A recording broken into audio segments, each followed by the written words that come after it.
Hey guys, Huzzy here, bringing you another video. Welcome to another patch note breakdown, and welcome to Worlds patch. So, if you're going to watch the World Championship, this is the patch note breakdown, I guess, to watch. Because, you know, all of this is now what is going to be in Worlds. They might do some tweaking, like that doesn't, you know, it's a patch. They can do little hot fixes, so not everything here is final. If they did something and it's like, whoa, that's way too strong, they can tweak it, just to make that announcement, because there might be some people confused. They can tweak it. But this is predominantly what it's going to be. Right, so we overall on the right, we have obviously champions, items, and bug fixes, mainly. So we've got new stuff, we'll go over that later. So, here we go, champion changes.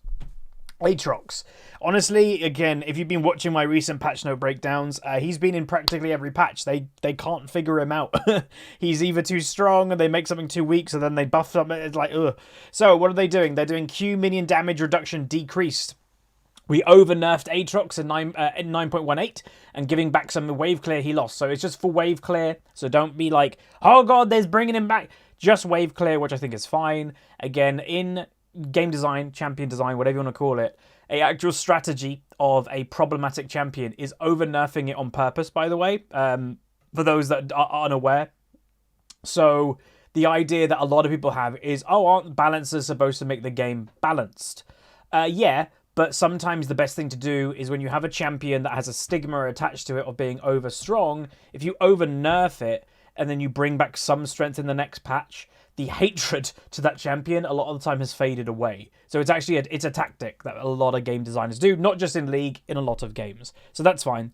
Akali, I have seen already some people on my Discord go, they're buffing Akali? Again, same strategy. Akali's been a problematic champion. They really have been nerfing her hard. She still is a bit iffy, but they did get rid of a lot of her strength, especially with the ultimate, so they are giving a bit more back. Probably not a crazy amount, though. So we also over-nerfed Akali in 9.18. With her ultimate now sufficiently gated, we're returning some of the damage. So they are doing a little bit of damage. Oh, it's hardly a buff. So, a considerable 30 damage buff at rank 1, then you've got a 30 damage buff at rank 2, and then it's the same damage at rank 3. So, it doesn't really matter that much. Remember, she no longer has the stun on the ultimate, so this is fine. Again, this is like, in even planning, development, etc., when it comes to balancing, they probably knew they were going to do this little buff back before they even did the last nerf, by the way. Like, it's just how things are done in the game design and everything like that. It's just fairly obvious, but it makes sense. So a lot of the hatred towards Akali has faded away, so now Akali players hopefully can play their champion and not be completely broken. So, yeah. I think she'll always, by the way, be a problematic champion in high rating when people can really utilize her mechanics. But hopefully she'll be balanced overall in solo queue now. Annie, who did get some changes last patch. E movement speed increased and cooldown now scales. So I played Annie on the new patch when she got the damage reduction was down, and then also she was movement speed with the E. I wasn't sure if I liked it because I've never relied on movement speed on Annie. It's more about the surprise, the flash tibbers, the hex flash tibbers, whatever. So I wasn't a massive fan of that being movement speed. I'd much prefer damage reduction, but they are making it quicker. So instead of it starting at 25, it's now starting at 30%, and it's scaling all the way up to 60% movement speed instead of 50.5. So again, a nearly 10% buff movement speed. That is considerable, but I'm still not a massive fan of it. And now also, which I think is the bigger change, it used to be a flat 15-second cooldown. And yes, obviously that got affected by cooldown reduction if you've got a 40% cap, which sometimes you do on Annie. Yeah, you could bring that down to about a 10-second, just over. Well, now it's going to 10-second at rank. So it's starting at 14, ending at 10-second, then plus cooldown reduction. You've got then, what, a 6-second cooldown on E? That is much better for Annie. Because, yeah, it was way too long. But, yeah, that's a buff, definitely. Ashe. Weird to see some Ashe changes, but okay. So, passive slow increased. Q now, an auto attack reset. Okay, that's really big. Again, this is the type of change that definitely could bring Ashe into Worlds, by the way. So, they've got the new Frost Shot, so the slow is more, but the auto attack reset is huge. So again, if you don't know what an auto attack reset is, when your character is doing their normal animation of just attacking, like Ashe has got a bow, certain abilities in League of Legends, you press the ability, and what that does is literally what you're supposed to do is, let's say your Ashe just fires an attack, the millisecond after that attack goes off, press the ability that has an auto attack reset, and then another auto attack goes off straight away. You're maximizing the time of attack. And the Q has never been an auto attack reset. It will just stay in the passive, like this is how much attack speed you have. But then obviously when you press Q, it will just add more arrows. Now you can auto, and then Q with that millisecond after a next attack and instantly get that Q damage on. That's pretty big for Ashe players, and definitely, I wouldn't be surprised if we see Ashe in Worlds. Again, Ashe as a champion, she definitely has her weaknesses, but one of her massive strengths is her team aspect of an AD carry. You know, all the slow that she can provide with volley. Her ultimate is pretty good, and again, generally not used as an engaging tool itself the higher you go in play, because it's a bit unreliable, but it's a great follow-up. You have something CC, and then the Ashe arrow comes in after to like maximize that stun length. That's what Ashe is for, and I could definitely predict we're going to see some Ashe in Worlds. Next up, Blitzcrank. Okay, a bit weird. I doubt we're going to see Blitzcrank in Worlds. He's just not that type of champion, but you never know. Maybe in the group stages when some of the matchups are like a bit uneven, like you've got, I don't know, SKT versus a lower tier team. Maybe, who knows? But this is something that will affect solo queue, because Blitz Q Rocket Grab has gone 100 more in range. Now, I've played League of Legends for a very long time, and I believe Blitz's Q range has relatively been the same the whole time, where it has been, I'd say, for at least 5 years. This is a weird change, because when I'm in lane, or when I'm against a Blitzcrank, I vaguely know, oh, I'm safe standing here, and I'm so used to that for years. And then suddenly they're giving 100 range added to his hook. So many people are going to get caught out, because so many people were like, whoa, that was longer than I thought. That's what she said. But yeah, like that is actually a pretty big thing for... what I would say is that's a pretty big thing for Blitzcrank players. I don't think it's going to make Blitzcrank mainstream or anything like that. But that's a pretty good buff for Blitzcrank players. And then the ultimate also gets 3 marks, not 2. Fiora, a champion that's kind of on the outskirts of being very strong, by the way. If you get a good Fiora player in solo queue, they stand out. They are very good. They're very strong. They can carry a game. You can't 1v1 duel them on most champions in the game as well. She's got great anti-CC with her W. She's just great. But she's just never been mainstream, because like, I think Renekton and stuff like that is just more popular than her. Riven is more popular than her. But what are they doing? So, Q can now hit turrets and wards. Whoa, okay. And E2 can now crit turrets. Oh, interesting. Okay, so it's a bit of quality of life changes. This isn't going to... it's not going to make her broken. It's just going to make her more useful. So, like, she's going to kill towers quicker, because now her lunge will kill towers quicker, and also that's an attack reset, so you get more autos in. And then yeah, the second basic attack can now deal bonus damage to turrets of your E, the attack speed buff. So that's kind of cool. I do like Fiora, but I don't know if that, again, that is to me more of a quality of life change to Fiora players, rather than we're Riot and we want people to play Fiora. I don't think that's going to do that. I think it's just like, oh, I play Fiora, oh, that's really nice, cool. So I think that's what that is. And again, those buffs are completely fine, by the way. Gragas, sorry. W cooldown increased and damage ratio decreased. So we have seen some Gragases recently that are pretty strong. I'm not a big fan of AP Gragas, as people know, in the jungle. You know, his job to me should be kind of tanky rather than damage when he's in fulfilling the jungle role. But obviously a lot of people play him AP, which is fair enough. So what are they doing? They're making it's just a flat nerf, really. 1 second longer with his W, and also it's going from an 8% of target's maximum health to a 7% of target's maximum health. So overall, just a little bit of a nerf, which I think is fine. Graves, haven't seen this champion in ages, but he has always been a roughly Worlds champion. You know, high farming, high damage, high like risk reward, and that's always fun for Worlds. So this shouldn't be too surprising. And they are just, what the looks of they're doing is just giving him some base stats, which again will help. So they're giving him more attack damage by 2. They're giving him more health by nearly 4. They're giving him more mana by nearly 3, and they're giving more mana regen by 0.1. Small buffs, pretty small buffs, but again, type of thing that, yeah, probably isn't going to make him mainstream, but if you're already a Graves player, you'll appreciate. Heimerdinger. So I know Rezone was pretty hyped that Heimerdinger was getting any sort of change, and I think it is a buff because apparently he has not received any type of change in a few years or something like that. So again, I can believe that because he's a relatively forgotten champion. Right, so Q and R turret AP ratio increased and E stun duration increased. And I will say he's not online right now, but Rezone's been doing really well in ranked recently. He's like at 200 or something LP in Master, doing great. So even now, when he's a one-trick Heimerdinger player, he's now getting buffed, and he's now taking the climb. Reason's probably a very happy boy right now. So we've got the basic attack ratio used to be a 30% ability power. It's now 35%. That is pretty good. And then the stun duration used to be 1.25. It's now 1.5. So again, a 0.25 increase. And then the R turret used to be same thing. So it's getting a 5% buff. They're actually pretty considerable. Wow. I like Heimerdinger, and he's definitely underrated. A lot of people don't rate the champion very highly. He's harder than people think, because a lot of people think, oh, you just put turrets down and that's it. That's a bad Heimerdinger player. A good Heimerdinger player is landing those grenades, hitting those rockets at the right time, whether you do a wide spread, a narrow spread. A lot of decision-making with Heimerdinger. Where to place the turrets, obviously. Yeah, he's actually harder to play. You know, if a random person plays Heimerdinger, yeah, they can just put the turrets down and just kind of go, this is easy. But that's not a good Heimerdinger player. So this is going to be pretty interesting. I doubt we're going to see it in Worlds unless it goes bot lane again. But yeah, this is pretty cool. I might even play some Heimerdinger if I'm honest. Karma.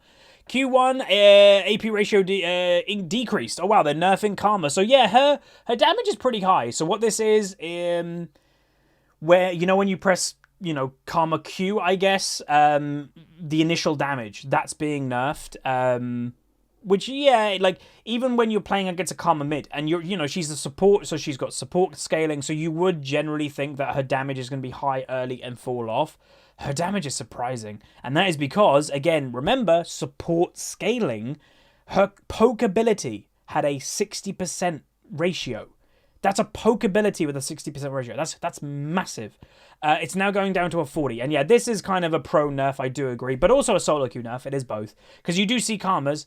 And, you know, even Karma support. They get their AP item and it's like, bang! I'm going to kill everything. It's like, okay, cool. So yeah, I'm completely fine with that nerf. Mordekaiser se numero uno. Mord, W shield from damage dealt increased. Spectators can now see champions in the Death Realm of Spirit. So that's a Worlds thing, isn't it? Spectators. Yeah, that's a Worlds. Right, so the W, what are they doing to it? So it used to be 30% of all damage he deals. It's now 35%. They're buffing Mord? Wow. 35% of damage he deals. So I play Mord occasionally. You guys have seen me play Mord occasionally. Does he feel weak? Nope. He doesn't feel weak at all. So a buff is a bit interesting. But yeah, maybe, again, I have said he does have some weaknesses. Pro play, I'd say he's weird. Like, in theory, a lot of people think Mord is going to be amazing for pro play, but not really. He's like a very slow, kind of easy to CC champion with coordination. You can take him out kind of easily. In pro play, people are smart, so they'll buy QSS or whatever. So yeah, in pro play, he struggles. And yeah, I don't think he really sees any pro play. Maybe he did right at the beginning when he was like kind of overpowered, but I doubt we're going to see any more in Worlds. He just isn't really a pro pick. But it'll be fun in solo queue because I like him. Oriana. This is you know when Worlds is coming, when certain Wombo champions are getting buffed. When was the last time Oriana got changed? And then, well, Worlds is coming, let's buff Oriana. To me, that's always really funny to see. But yeah, Oriana, a staple World Championship champion in League of Legends. You know, the ultimate is so cool when you get a 4 or even a 5-man ultimate with a wombo combo in Worlds, with a massive crowd, with commentators kind of going crazy. Oriana is that type of champ. So they want Oriana in Worlds. So damage is going up considerably. 50 by base at rank 2, 3, and... so all ranks here, 1, 2, and 3, a 50 damage flat buff, and then also a 0.1 AP ratio increase too. So we might see some Oriana if one team is a bit iffy of like, oh, what is the enemy mid laner going to play? Oriana is always a staple mid laner that you can just pull out whenever. She's good in that aspect, especially if you're going to combine it with things like a Kayn and stuff like that. That, you know, works well with her. Ornn. free masterwork upgrades happen earlier. So I do agree that this is needed because Ornn is, again, he's more of a pro play pick, I guess. But you see him occasionally in solo queue, and I don't know, man. Like, I don't remember the last time I saw an Ornn do well. His main thing to me is his, like, buffed items are amazing, and the ultimate is the main two things, at least. And, yeah, letting him have the free upgrade at level 12 instead of level 13, well, that just helps him a little bit to be stronger in the early games. So that's fine. Pantheon. So, some changes again. You know, I am more of a fan of the Pantheon rework than I was, but I still feel like I wish he had more scaling. I like the mechanics. I said that right from the beginning, and I think some people didn't hear that. I like his mechanics. I like the kit. I like his aesthetic. I just don't like his scaling. Give me more late game scaling. Do a Renekton. You know, Renekton used to be the early game monster. They gave him more late game stuff. Do that with Panth. So let's see if they are. So they are nerfing his magic resist by 4. That's to nerf because he actually has been going mid lane a little bit recently. I guess that's to nerf that. And then the W is empowered damage. So when you've got the 5 stacks or the empowered version, it used to deal 150% of total attack damage over the next 3 hits, I guess. It is now deals, depending what level you are, 135% to 165% total attack damage. It's scaling! They've given him some scaling for late game. Oh my god, it's magical. So they've nerfed the early game of it, but they've buffed the late game. Oh my god, this is magic. Today's a glorious day. They're giving Pantheon more scaling. Well, there we go. That's something. Not what I think he needs, because I think a lot of the time you're using your empowered Q, but whatever. Rek'Sai, and by the way, I think we're like oh, no, we're not. We're getting there. Rek'Sai, definitely a pro champion, very good for scouting people with the, you know, tremor sensing and everything like that. So, the base armor has gone up because I think it's a she's fairly squishy in the early game, so it's gone up by 3. That will help with jungle clear. And then the Q is Face My Wrath, even. Rek'Sai's unburrowed Q now works on turrets. Oh, okay, so they're just doing this a couple, like for Fiora they did it, Rek'Sai they're doing it, just allowing abilities to hit towers, just to help them kind of tower clear, which I think is fine. Riven. Again, will we see Riven in Worlds? There are some people, I think, that top lane especially, obviously, that are playing Riven here on there, but Worlds is different, man. Riven is such a risky pick, and not many people risk stuff in Worlds. Well, the teams that risk stuff in Worlds, by the way, are usually the lower tier teams that may as well risk stuff just in case it works. So you could see it, but it's still risky. So Q, the cooldown has been nerfed. So it used to be 12 seconds, it is now 13. The E cooldown used to be 14, it is now 12, and it's going down to 8, where it used to finish at 10. So it's a nerf on her Q, which is technically her damage, and it's a buff on her E, which is obviously the shield. Yeah, okay, like I think that's fine. I don't really have a bull in the ring here because I don't play Riven. European Rivens, you don't see that many of them. I know she's much of a bigger thing in NA. So I don't really know if this is a good thing or a bad thing for her. Maybe it's about neutral. Sejuani. Passive damage ratio flattened. I think that's a good thing. For a tank, full tank Sejuani, not building a single damage item, she did a lot of damage. So the passive, when you used to shatter the ice and all that, used to do 10, then 15, then 20% of target's maximum health, and then you leveled and it used to scale from level 1, 7, 14, weirdly. It's now flat 10%, so that is a pretty big nerf, because it used to start at 10%, finish at 20%, it is now only 10%, so it is a technical half nerf by the time you're level 14, and if you used to play Sejuani, so that is a nerf. Sion, W base shield increase, so again, haven't seen Sion in basically ages. And yeah, so Sion is unusually weak in skilled play. Again, very similar to Mordekaiser. He's big, he's cumbersome, he's slow. He's just easy to kind of, like, it's just easy to not let a Mord do anything.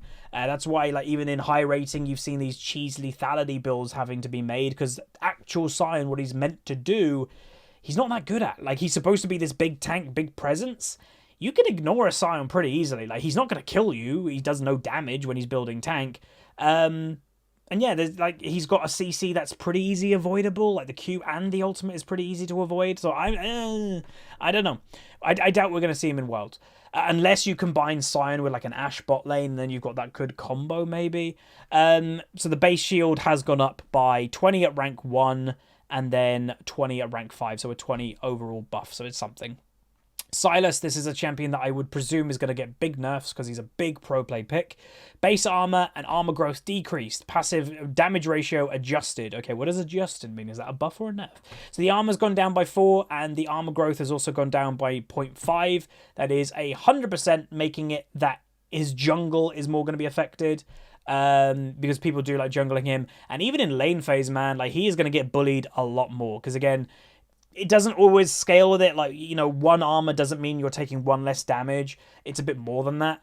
But that means like every single auto attack now that he's extra taking, he's going to be taking 5, 6, 7 more damage every auto. That's going to add up.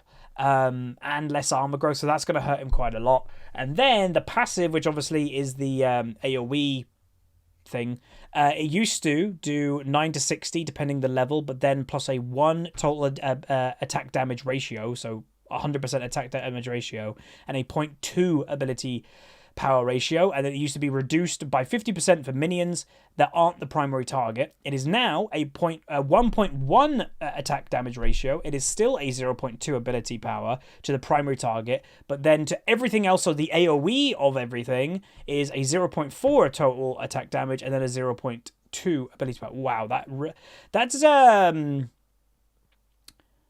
I think that's a nerf, I'm pretty sure. Well, someone in Twitch chat just said, Fnatic Broxer said Sylas is dead now. Yeah, I can kind of see that. His wave clear is going to be a lot slower, so I doubt he'll jungle. With also, if you're adding that his AoE is weaker, and then add to his armor that he's now squishier, I don't think you can jungle him. Like, in solo queue, you'll probably still be able to, but we're talking Worlds pro play, that you have to be probably picking the best picks, otherwise you're just like, you know, you're not picking the best pick. Your opponent is. You're both are crazy good players. You're going to get abused by just the pick. So I doubt we're going to see him. Unless we see him mid lane, possibly. Tam Kench, E's Grey Health now scales. So again, they can't really decide what they want to do with Tam, it seems. So it used to be 75% of Grey Health at all ranks. It's now 30 to 100% of Grey Health, depending what level you are. Whatever. Twisted Fate, E attack speed increased and base damage increased. So that is, I think, a buff to ADTF, possibly? So the build that I've never seen do well in my games that is only feeding. Like, there's what's the Australian fella? Midbeast? He was, like, known for it.